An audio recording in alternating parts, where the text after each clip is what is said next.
प्रिय शिक्षार्थियों नमस्कार। आज हम कर्मधारय समास का अध्ययन करेंगे। इसके पहले हमने तत्पुरुष समास को पढ़ा हुआ था, तो सबसे पहले समझ ले रहे हैं कि कर्मधारय समास कहते किसे हैं। इसका एक दूसरा नाम समानाधिकरण तत्पुरुष भी है, यानी जो कर्मधारय समास है वह तत्पुरुष का ही एक भेद है। तो इसको इस प्रकार समझेंगे, जिस तत्पुरुष के विग्रह में उसके दोनों शब्दों में एक ही विभक्ति लगती हैं, इसे ही समानाधिकरण तत्पुरुष कहते हैं। हिंदी में इसी समास को कर्मधारय समास के नाम से जाना जाता है। तो यह जो कर्मधारय समास है वह तत्पुरुष का ही भेद है, जिसे समानाधिकरण तत्पुरुष के नाम से जाना जाता है। तो इस प्रकार कर्मधारय समास के दो भेद हैं, जिसमें से पहला है विशेषतावाचक कर्मधारय समास और दूसरा है उपमावाचक कर्मधारय समास। तो सबसे पहले हम विशेषतावाचक कर्मधारय समास को समझ लेते हैं। विशेषतावाचक कर्मधारय समास यानी जिस समास में विशेष विशेषण भाव सूचित होता है उसे विशेषतावाचक कर्मधारय समास कहते हैं। यहाँ पर विशेष विशेषण भाव से तात्पर्य है कभी कभी जिस समास का प्रथम पद विशेषण हो या दूसरा पद विशेष्य हो। कभी ऐसा भी होता है कि जो पहला पद होता है वही विशेष्य हो जाता है और दूसरा पद विशेषण हो जाता है।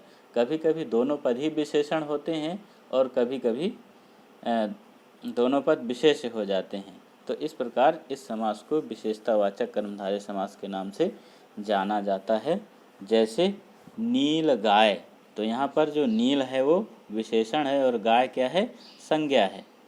तो नील गाय यानी विग्रह जब होगा तो नीली गाय, यानी जो गाय की विशेषता नीला रंग बता रहा है, इसलिए ये विशेषतावाचक कर्मधारय समास हुआ। और दूसरा है उदाहरण महापुरुष महान पुरुष, यानी महान है जो पुरुष, कोई साधारण पुरुष नहीं, महान पुरुष। और भी उदाहरण इस समास के देख ले रहे हैं।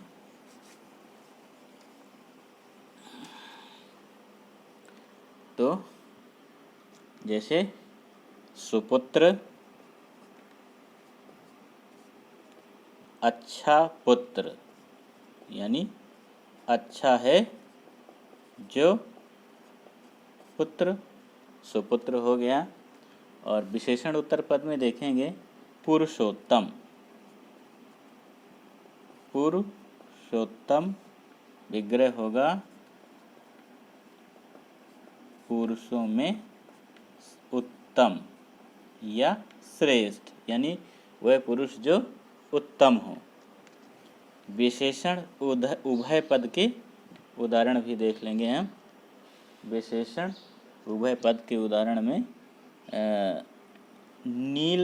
नील पीत, ये क्या है, ये समासिक पद है और इसका विग्रह होगा नीला और पीला। यहाँ पर और शब्द पर ध्यान नहीं देना, नहीं तो द्वंद्व समास हो जाएगा। यहाँ पर दोनों पद विशेषण हैं, नीला पीला। जैसे शीतोष्ण, शीतोष्ण यानी ठंडा और गर्म, शीत और उष्ण, ये इसका विग्रह हुआ। श्याम सुंदर, यानी श्याम भी विशेषण है और सुंदर भी विशेषण है। तो जब दोनों पद विशेषण हो तो उसको उभय पद विशेषण कर्मधारय के नाम से जाना जाता है। श्याम और सुंदर, और लगाने से यहाँ पर द्वंद्व समास बिल्कुल नहीं होगा। तो इस प्रकार से ये बहुत सारे उदाहरण हैं कर्मधारय समास के।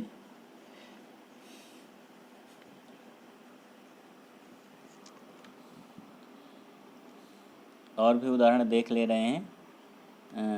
दुर्वचन, दुर्वचन बुरे वचन, यहाँ पर दुर का तात्पर्य है बुरे और वचन यानी वचन जो है ये संज्ञा का काम करता है और बुरे विशेषण का काम करता है।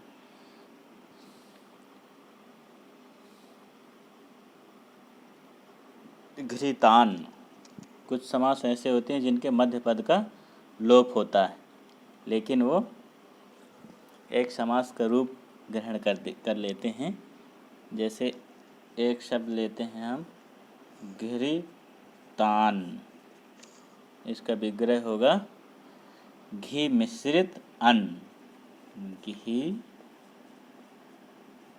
मिश्रित अन्न। एक और उदाहरण इसका ले लेते हैं दही बड़ा, दही बड़ा, दही में डूबा हुआ बड़ा, दही में डूबा बड़ा।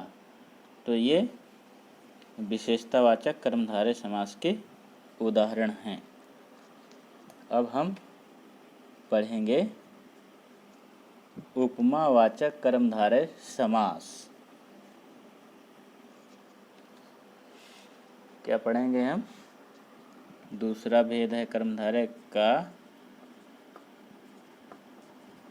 उपमावाचक कर्मधारय समास। उपमावाचक कर्मधारय समास किसे कहते हैं? जिसमें उपमेय उपमान संबंध पाया जाए। जिस समास में उपमेय एवं उपमानवाचक संबंध हो।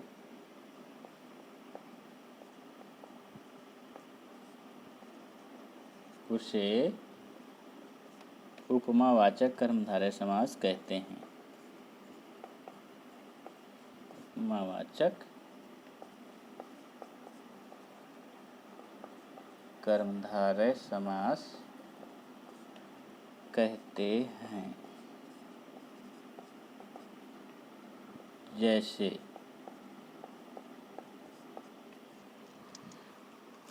चंद्रमुख, चंद्रमुख, चंद्रमा जैसा विग्रह इसका होगा तो बनेगा चंद्रमा जैसा मुख। तो यहाँ पर जो चंद्र है वह उपमेय है और मुख चंद्र उपमान है और मुख उपमेय है। ऐसे ही घन श्याम, घन इव श्याम, घन इव श्याम मतलब बादल की तरह सांवला। इसका विग्रह अर्थ होगा बादल की तरह सांवला। इसमें जो घन है वह विशेषण है यानी उपमान है और श्याम संज्ञा है। ऐसे ही अगला उदाहरण है चरण कमल, चरण कमल, चरण के समान, कमल के समान चरण। इसका विग्रह होगा कमल के समान चरण। नरसिंह, नरसिंह, सिंह के समान नर, सिंह के समान नर। रूपक कर्मधारय भी होता है जिसका उदाहरण है यहाँ पर गुरुदेव, गुरुदेव, देव रूपी गुरु। इसका विग्रह क्या होगा? गुरु रूपी देव, गुरु रूपी देव। पुरुष रत्न, पुरुष रत्न, पुरुष रूपी विग्रह होगा इसका पुरुष रूपी रत्न।